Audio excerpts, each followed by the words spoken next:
Hi, and welcome to the show. Subscribe at kevinmd.com/podcast. Today, we welcome Gus Krucke. He's an emergency medicine physician. Today's Kevin MD article is Physician Burnout is Not the Whole Diagnosis. Gus, welcome to the show. Thank you so much. I'm this year becoming a PGY 39, and that has included a career of internal medicine, emergency medicine, palliative care, AIDS care, and most of it has been in the realm of academics and teaching, and now I'm at a community program teaching in Georgia. All right. And your article, you talk about physician burnout, which is a common topic on Kevin MD in this podcast. Why did you decide to write about this particular article and then talk about the article itself for those who didn't get a chance to read it? Well, I think that the conversation that I hear in the social media realm and, even in a physician conference room, just, people having coffee and talking about quote unquote burnout is almost something that is a description of symptoms that an individual is burned out as if it's their fault. And a whole system of medicine has changed over the last several decades, and I think physicians are grieving. It's far more than simply attributing a series of signs and symptoms to physicians. It's a whole system that has created a space where physicians are scrambling to understand it and better decide how their voice is going to project into the future. So I think that the term burnout is insufficient on a number of different levels. One of the things that you mentioned was that sometimes physicians who say they're quote unquote burned out, sometimes they feel like they're also being blamed for their own burnout as well. So talk a little bit more about that inference. So it is easy in the corporate culture of medicine, separated from the doctrine and speech of professionalism that used to occur within the context of physician professional behavior. We see the symptoms of burnout, frustration, and then get called perhaps disruptive, not a team player, dissatisfied, even cynical, and another of many other unflattering adjectives and sometimes adverbs. Mm-hmm. And I think that what we would wish to better do is understand where that's coming from. Certainly, we are all responsible for our behavior. And I would never speak that anything done out of an act of unprofessional behavior should be tolerated. But I think we have to understand where physicians are living and where they're being right now, just as we have to do when we sit in front of a patient who's a very real person, and they're coming with a very long list of problems they're encountering in life. And we encounter them as professionals with tens of thousands of hours often of both training and experience.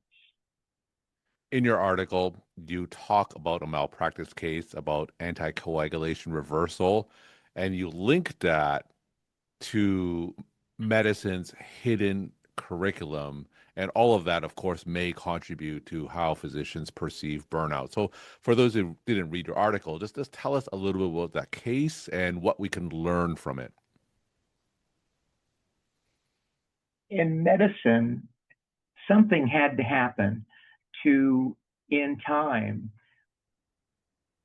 take what is a huge and vastly increasing amount of knowledge and information and wrap it up into the kinds of applications of care that maybe are a little bit more standardized. That has become our recipe book, that which we call protocols. And in many hospitals or in many clinics today, the guidelines, the protocols, the way we encounter in patients in a rather standardized way. Hmm. This has taken out of the mix, in many cases, what makes us different from others who provide care in other areas, and that is formation, that physicians develop through formation over this long extended training, the kind of judgment that occurs on the edge when there is a, a clinical circumstance that is atypical. And in the case of anticoagulation, in which one individual physician makes a choice to use a drug that's relatively novel and stands outside of a protocol, but could be considered quite appropriate if in the next few moments a patient was going to go to the OR and was going to have urgently a surgical intervention to correct a life-threatening problem. But the circumstances change later, and then the physician is judged in retrospect based on those protocols and those policies. That stands outside of the realm of professionalism and stands inside of what those who don't know what they don't know can possibly comprehend. And sometimes it's easy to persuade a jury that a bad outcome, and by bad, I don't mean that it was incorrect, unprofessional, or there was any malfeasance of any kind. Life sucks. Things happen. People die. We cannot save everybody. And in every moment, a judgment is made. We cannot expect perfect outcomes in life.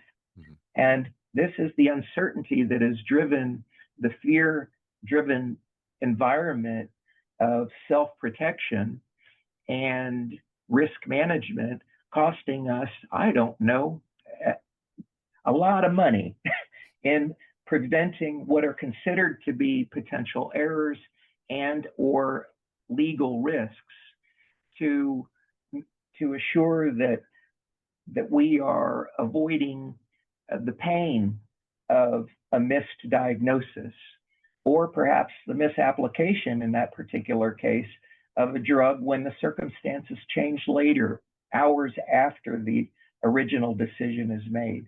It's complicated. And I think those who don't know what they don't know and can't understand what it's like to hold that responsibility in those moments or have a very difficult time understanding what that feels like in that moment for the person who's empowered to make that very human decision and professional decision at that moment.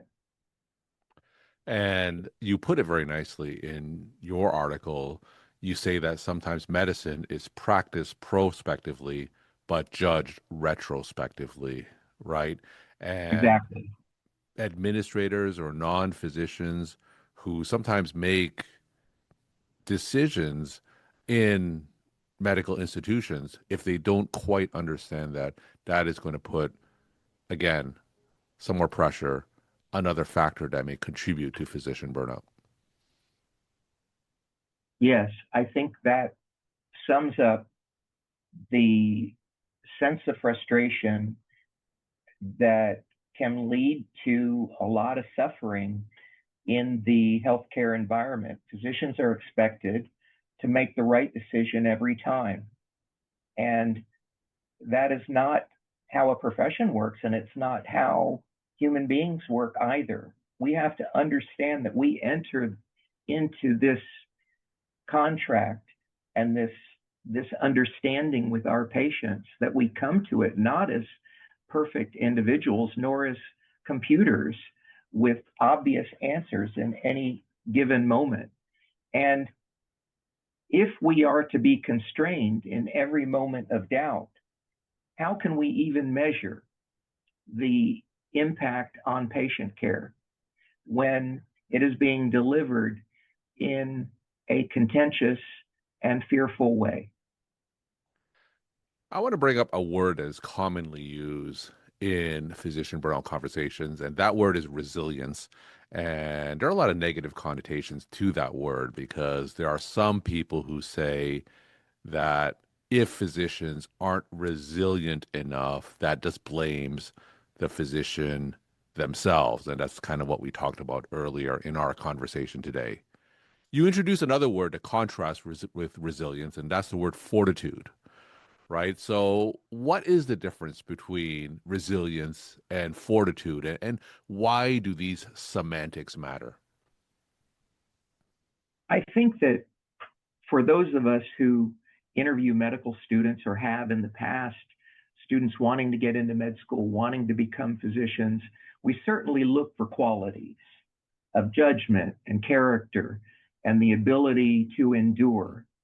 But how much must a human being endure? And who decides what that limit is? And if pushing beyond it is even reasonable, how long can a human being master that particular ask?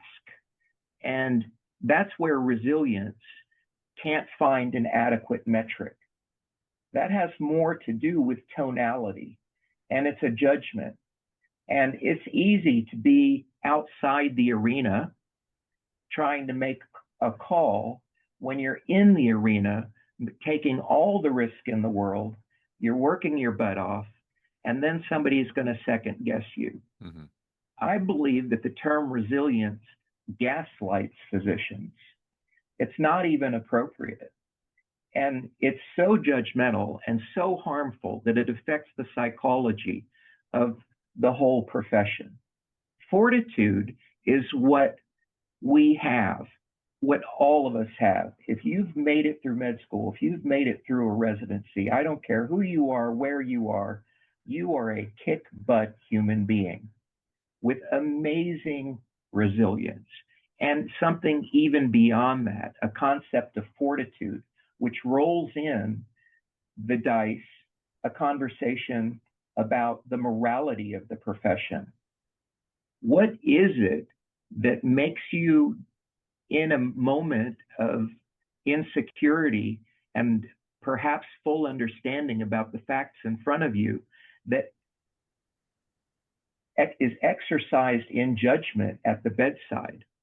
It comes from that moral and ethical foundation that you're there for a reason. You're not there to make a buck. You're there to certainly, hopefully, make a living, but you've got a contract, an ethical and moral contract with the living being, human being in front of you. And very few people hold that kind of power in their hands on this planet. They think they might, but they don't.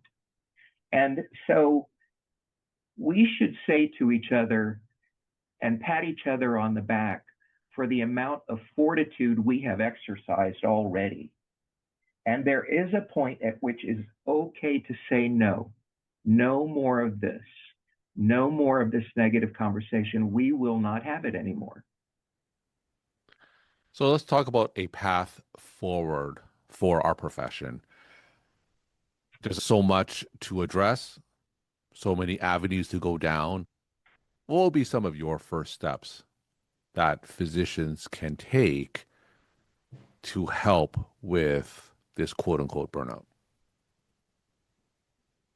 I think that I understand now, later in my life, some things I didn't understand earlier as a young man, as a medical student, and somebody in training. And ultimately, medicine is a profession of presence, responsibility, and judgment. There's technology, it will change. Metrics, they're going to change. Health systems, they're going to come and go, and they're going to change. But again and again, we show up for the patients who will be in front of that, despite the depth and breadth of change and the rapidity of it as AI becomes even a larger force in the world. And so we're talking about something that is going to be difficult to rein in and create a recipe or protocol book that's going to walk us through all of this. But here's something that we really know very well. The process of getting into med school, going through internship and residency, and then into practice, sometimes decades into it, is physician formation, professional judgment, fortitude, presence, and responsibility. We already have those ingredients. We just have to pivot a little bit and silence the very loud voices on both the very far left and the very far right who really are just unaware of what they don't know. And to take the reasonable approach of walking in a healthy way through all of this change instead of living in victimhood. We're talking to Gus Krucke. He is an emergency medicine physician. Today's Kevin MD article is Physician Burnout is Not the Whole Diagnosis. Gus, let's end with some take-home messages that you want to leave with the Kevin MD audience. I think what I want to leave with the audience are a couple things. One is that let's not confuse metrics with meaning. They're useful, but very often do they speak directly to what's going on with the patient. The second thing is protect your capacity for judgment as a physician. Hold on to fortitude, make the decisions that you think are right. Live in the promise of service. The third is remember that your presence, because of the process of formation and the judgment that you have earned, is more than you realize. People look to you as the doctor. They see you in a way that they see no other human beings on the planet. And they will remember you for what you said long after you will even remember the encounter. That's what I've got for my fellow colleagues. Gus, thank you so much for sharing your perspective and insight. Thanks again for coming on the show. Thanks, Kevin. I appreciate it.